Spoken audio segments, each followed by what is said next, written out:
Thank you for being with us today. We have a bipartisan group of legislators here today to speak on behalf of an issue that is important to all of us, and it is trying to provide greater safety and security for churches, mosques, synagogues, other religious facilities that we see disturbingly and increasingly are under threat.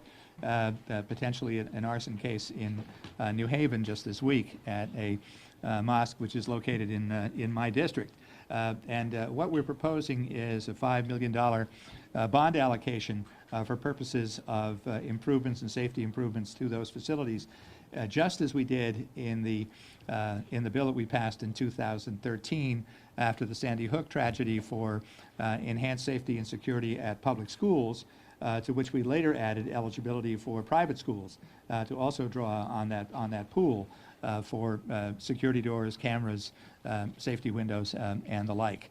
So at this point, we'd like to introduce Mike Bloom of the Jewish Federation, and he'll take it from there. Good afternoon, everybody. My name is Michael Bloom. I'm the Executive Director of the Jewish Federation Association of Connecticut. JFACT advocates on behalf of the 7 Jewish federations across Connecticut on issues of importance to the Jewish community. And right now, there is no greater need and important issue in the Jewish community than security. Security for our institutions, our day schools, and our synagogues. This weekend's tragic fire at a mosque in New Haven is the latest attack on a house of worship. Fortunately, nobody was hurt this weekend, but the list of religious attacks grows longer. I stand here today with you sharing in your anger, frustration, and fear, but I also stand here proud of our faith, our unity, and our community. Being joined by religious leaders and legislators who have come together to stand up against these heinous acts and to say hate has no place in Connecticut. The state of Connecticut has a crucial role to play in public safety, and so I am proud to stand here with religious leaders and legislators requesting $5 million in bonding to expand the school security grant program to houses of worship, because we need the help. Doors, bulletproof windows, cameras, keyless entries are expensive and unfortunately necessary in this day and age. Thank you, Senator Looney.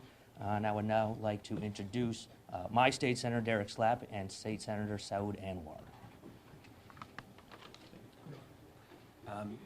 Thank you. I'll be really brief. I was at a vigil in West Hartford just a couple weeks ago to recognize another attack on a religious institution, and it broke my heart, and we all knew that we needed to do something. I think it's a sad statement about where we are, right, as a society, that we have to talk about bonding for security upgrades for our houses of worship, but it is absolutely necessary. Nobody should be afraid to go to their synagogue, to go to their mosque, or to go to their church. So together we are standing up against hate, and I think this is how you do it. Multi-faith, bipartisan, everyone together saying that this is unacceptable. So I want to thank everybody here for very quickly assembling and coming together on consensus on such an important piece of legislation. So I want to hand it over to my good friend and colleague, Senator Anwar, to elaborate and to introduce our first speaker of religious faith. Thank you. Thank you, Senator Slapp. Here we are having another conversation about the hate and how it's manifesting in our society. In the last few years, every faith essentially, whether it has been our Jewish brothers and sisters, Christians, Muslims, Sikhs, you name it, have been attacked. And it has come to a point, the places which are a source of harmony, source of comfort and tranquility, have become a place where people go with fear. And it's an important time for us as a society to stand up and say this is not going to be acceptable, and we have a responsibility to stand up. We have a responsibility to unite, and as state leaders come together to identify ways of strengthening, building resiliency within the community. There will be multi-pronged approaches that we need. One of them is, of course, to make sure that when somebody speaks hate, we actually speak love with such loud voices that the voice of hate is eliminated. But at the same time, we also need to build resiliency. We need to actually have strengthening of our places of worship, so when people go to a place of worship, the last thing on their mind is their safety, but actually the thing that they worry about is how close they are with the beloved and how much they can do for the community and our society. So I'm honored today to stand with my colleagues, and this is truly a situation where everybody has come together. People of faith, people actually from different political perspectives. We have both parties represented here, but we also have people from Senate and House here. And people joke that sometimes you can get the parties together, but you cannot get the Senate and House together. But we don't. Yeah. But we are united. We are and with one voice. We represent all people together. And I'm going to ask the next speaker, who is president of Farmington Valley American Muslim Community Center, Khamis Abu Hasbullah. Khamis. Thank you. Bismillah ar-Rahman ar-Rahim. During this holy month of Ramadan, I greet you with the greeting of Islam. Assalamu alaikum. Peace be upon you. It was a little over 2 years ago when I stood before you to express my community's grave concerns over the new administration's racist policies against Muslims and minorities. Since then, our fears have been realized. A Muslim travel ban went into effect. Hate speech is becoming a norm, and attacks on Muslims and minorities increase sharply and are on the rise, whether it is the shooting at the Meriden Mosque, the mass shooting at the First Baptist Church in Sutherland Springs, the New Zealand mosque massacre, the mass killing of worshippers in the Tree of Life Synagogue and at the Shabbat of Poway, the driver in Sunnydale who intentionally ran down pedestrians targeting a family he thought was a Muslim, the racist and violent threats received by Masjid Muhammad in Hartford, or the suspected fire arson in the Diyanat Mosque in New Haven a couple of days ago, which I caution is still under investigation. Our members are being terrorized by these attacks on mosques and houses of worship. We are spending the little resources we have to secure our facilities and ensure the safety of our members, but we cannot do it alone. Today, I implore you to appropriate the necessary funds to help us secure our houses of worship, all houses of worship, including churches, synagogues, so that they can become the bastions of peace, security, and tranquility that they once were, to help protect our Muslim, Christian, and Jewish brothers and sisters. More importantly, I ask you, our lawmakers, to stand up for truth and justice against hate, racism, and bigotry, for these things have no religion, no political affiliation, or any place in America. Thank you. Great. I want to introduce our House Minority Leader, Representative Claridis, for a few remarks now. Thank you, Senator. I want to thank the religious leaders that came out today, my colleagues in the House and Senate, Michael Bloom for all the great work that he does. I know that Chris Healy will be speaking also. You know, I think we look at what's happening in this country and in this state, and we face a dilemma of what we wish was happening with what the reality is. And I know that we all speak about things need to be about love and not hate, and how we talk to each other about it, and how we hope and pray in our own way that that's the case. But unfortunately, our reality is we have to take different measures and additional measures. And in this situation, I think it's important that we allow these institutions the financial resources to make sure they can fortify themselves. And it is unfortunately not enough to just spiritually fortify ourselves, but we have to physically fortify ourselves. And I will say one other thing.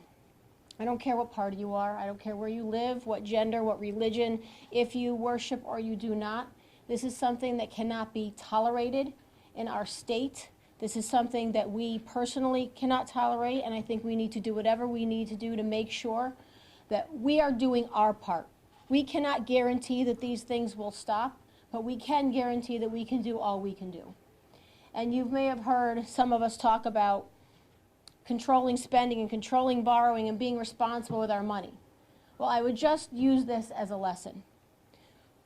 When we agree and approve a lot of financial measures in this state, we need to think back and say to ourselves, what is our job as political leaders and political officials. What is government's responsibility?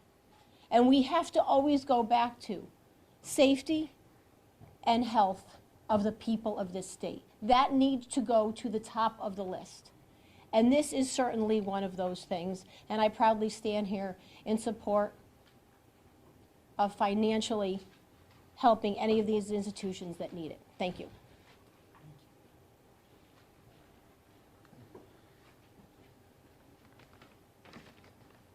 Great. Thank you. I want to introduce a constituent of mine now, Rabbi Brander of Young Israel in West Hartford. He was at that vigil that I talked about just a few minutes ago to offer a few words.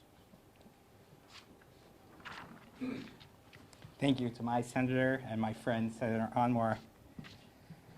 Unfortunately, our world has changed.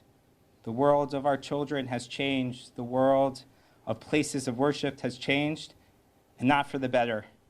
We stand together in solidarity and in unity with our Muslim brethren who appear to be the victim of the latest despicable desecration of a sacred space, a place of worship, a house of God. And while today we stand horrified at what happened, we also mourn, I mourn, the loss of innocence, the loss of stability that our fellow co-religionists of all faiths and all traditions who can no longer gather or attend services without fear or worry. I grieve for our children who, while practicing their own faith, need to practice now lockdown drills and evacuation procedures, while learning their own religious heritages, need to learn about active shooters and evacuation routes. Our country was built on the foundation of religious freedoms, and at her core, endowed by our Creator, was the right to assemble peacefully and safely. Today, we need to reaffirm our commitment to those values, to those fundamental American tenets. And with the help of our local officials, we need to recognize our civic and moral obligation to protect those freedoms, to guard those unalienable rights. I've been to a lot of vigils of recent. I don't want to gather for any more vigils, so we need to be more vigilant. Thank you. Next, I'll ask Chris Healy, Executive Director of Connecticut Catholic Conference, to join us. Thank you, Senator. I'll be very brief. I just want to make a comment. Last 3 or 4 weeks, we've had a couple of prayer gatherings of different denominations here in the Capitol to come together to talk about faith. And I was very inspired by the collection of people that came together to talk. And I think we got to obviously continue in that vein. What we're doing here today, proposing here today, is critically important because this is an assault on the First Amendment, our most precious constitutional amendment, the right to practice our religion, to practice free association and freedom of our religion. So this will, I think, be a start, and we're very much in favor of it. Catholics, again, share in the horror of the atrocity that happened at the mosque in New Haven, but also all the other acts that have happened recently against all people of faith. So, you know, this is the world, sadly, we live in, but we need to be prepared to protect all people of faith, and we'll hope that this got started, and we'll be supporting that effort. Thank you. I would just ask if there's any other legislator who wants to say a few remarks, but Senator Kushner or Senator Logan. Well, since you called me out. All right, oh, sorry. So hi, Senator George Logan. You know, I'm here because it's difficult for many of us. We watch the news on a regular basis, and many of us ask ourselves, what's next? You know, I cannot stand by as a bystander to this type of action. It's important that as a community, we come together, regardless of party or religious affiliation. I'm a Catholic, a parishioner at Assumption Church in Ansonia. Right down the street, there's a Hindu house of worship. I have mosques and countless other religious institutions in my district. It's important that we show the public that we are here to provide hope, to encourage prayer, but also to be proactive as well. And this is an opportunity to be proactive. Public security is, I think, one of the top duties that I have up here as a legislator, and I'm glad to be able to participate in this effort to provide some extra level of assistance when it comes to dealing with the cost, and many times a high cost, for improving security at many of our places of worship.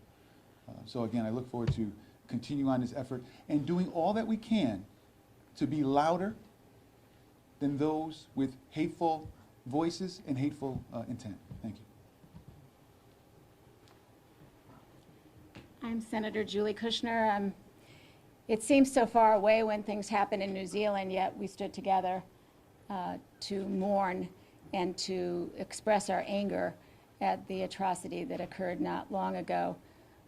It seemed much closer to home to me when the synagogue killing happened just a few weeks ago in California, because one of my neighbors was first cousin to the woman who was killed. And now to have this happen in New Haven is shocking to me. It really is happening right here in our state. And so this action that we're taking, it's a step, and it's a way we can show support.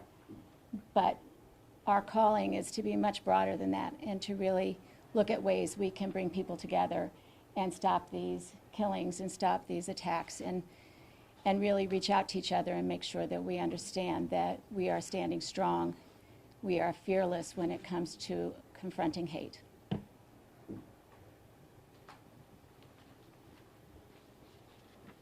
Thank you. I want to thank all of the legislators and clergy of various denominations who were here today. We also represented Pat Dillon from New Haven, of course, where this latest incident occurred. And it really is necessary, but unfortunate, as we know, that we need to advocate for this funding for security hardening of religious facilities. It is unfortunate, given the climate that we are in, as the speakers have said, that it's a fear, a day-to-day fear in all religious institutions, and we need to invest more in the physical protection of their infrastructure, just as we did in schools, both public and private, after what happened at Sandy Hook in Newtown. So this $5 million that we're requesting to be set aside in the upcoming state bond package, the advocates believe that that would be a sufficient amount, or at least a sufficient beginning, and using an application process similar to what was done for the school security projects to move this forward. Now, as you know, the bonding process is different than the direct appropriations process, and but by putting it in the Bonding Act, this is one that we would fully expect, and if need be, would mandate that the money be spent in the course of the next fiscal year to deal with these needs based on the applications as they come in. So thanks very much. How would you do that? I mean, the governor has the power. Not if you put it in statute that X amount shall move through the bond commission in the course of a fiscal year. There is precedent for doing that in some other areas. Is there any amount that would be canceled from the current authorizations in order to make that happen? Not necessarily, no, I don't think so. Okay, so it would be an additional. Well, no, I mean, it would be just part of the bond act that we propose. It just, we would have $5 million, but it would be earmarked for this purpose. Would institutions, would churches, mosques, and synagogues have to apply for this through the state? Yes, I believe the process for the schools was through DESPE, and that was the department that evaluated the applications and authorized the amounts. Are you aware of any other states that are taking I don't know, perhaps someone else does at this point. Anybody aware of any other states, Mike? The state of New Jersey did this in January, and a few weeks ago, the governor of California offered the same thing. New Jersey passed it, Michael? I don't know if they passed. They actually, I believe they did in January. Yes. Okay. When someone's applying for it, do they need to say, we need glass-proof windows? They say, we need Jersey barriers in front. Like, what are some of the, like, you're not just going to give a check, right? For Well, that was the process, exactly what we did for the school security process after Newtown, was that specific applications for specific asks for specific needs with a specific budget were part of the application process, right? do you expect it might need to be more for churches, mosques, and synagogues in the state? Is 5 million enough? Well, we'll find out once we see what applications come in, right? The idea is that there might be some matching funds too, right? So I think the concept is that there would be some matching funds as well. So some houses of worship could raise money and then get a matching grant. So that would make the money go further as well. And this will be done through the bonding package? That's right, yep. And we've had some good discussions with the governor's administration as well already about this. Thanks. Thank you. Thank you.